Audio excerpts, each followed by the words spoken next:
அண்மை செய்தியை பார்க்கிறோம். இடைக்கால பட்ஜெட்டானது இன்று தாக்கல் செய்யப்பட்ட நிலையில் தமிழ்நாட்டை புறக்கணிக்கும் பட்ஜெட் என்று முதலமைச்சர் மு.க.ஸ்டாலின் தெரிவித்துள்ளார். விவரங்களை செய்தியாளர் செலினா வழங்க கேட்கலாம். செலினா, விவரங்கள் என்ன?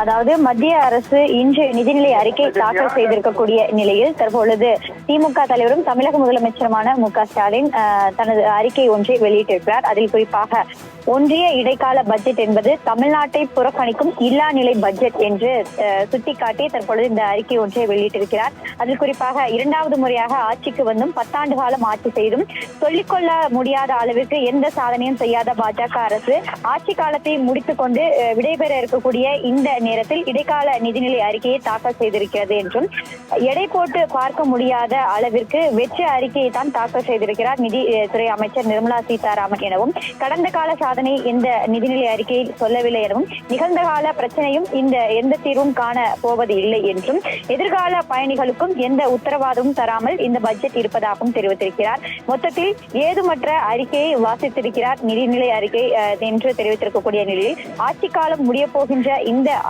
அலட்சியத்தால் தான் இந்த அறிக்கை என்பது தற்பொழுது தாக்கல் செய்யப்படுவதாகவும் நாடாளுமன்ற தேர்தல் நெருங்கி வருவதால் பல்வேறு சலுகைகளை பொதுமக்கள் எதிர்பார்த்து காத்திருப்பதாகவும் பெட்ரோல் டீசல் சிலிண்டர் ஆகியவற்றின் விலை குறைவு இருக்கும் என்று எதிர்பார்ப்பது இருக்கக்கூடிய நிலையில் பொதுமக்களுக்கு ஏமாற்றத்தை மட்டுமே பரிசளிக்கக்கூடிய வகை இந்த அறிக்கை இருப்பதாக தற்பொழுது முதலமைச்சர் மு.க.ஸ்டாலின் சுட்டிக்காட்டி இருக்கிறார். குறிப்பாக பார்த்தோம் என்றால் தமிழ்நாட்டு மக்களின் நலனை முழுமையாக புறக்கணிக்கிறது எனவும் நாட்டு வளர்ச்சிக்காகவும் தமிழ்நாட்டின் வளர்ச்சிக்காகவும் கொஞ்சம் கூட அக்கறை இல்லாமல் இந்த நிதிநிலை அறிக்கை என்பது தயார் செய்திருப்பதாகவும் அதே போல இந்த நிதிநிலை அறிக்கையில் தமிழ்நாடு அரசு திட்டமிட்டு புறக்கணிக்கப்பட்டிருப்பதாகவும் இது குறித்து திமுக எம்பிக்கள் நாடாளுமன்றத்தில் கேள்வி எழுப்புவார்கள். நாடாளுமன்ற வளாகத்தில் இருக்கக்கூடிய காந்தியடிகளின் சிலைக்கு முன்னால் கருப்பு சின்னம் அணிந்து போராட்டம் நடத்துவார்கள் என்றும் முதலமைச்சர் மு.க.ஸ்டாலின் இந்த அறிக்கையின் மூலமாக சுட்டிக்காட்டியிருக்கிறார். குறிப்பாக 2047 ஆண்டு புதிய இந்தியாவை படைப்போம் என்று சொல்லியிருக்கக்கூடிய நிர்மலா சீதாராமன்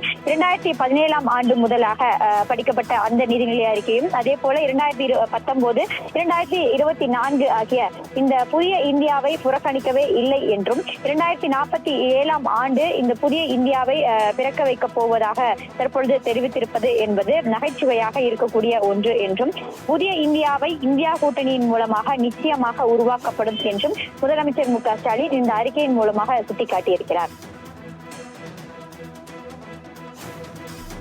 விவரங்களை வழங்கியதற்கு நன்றி செலினா.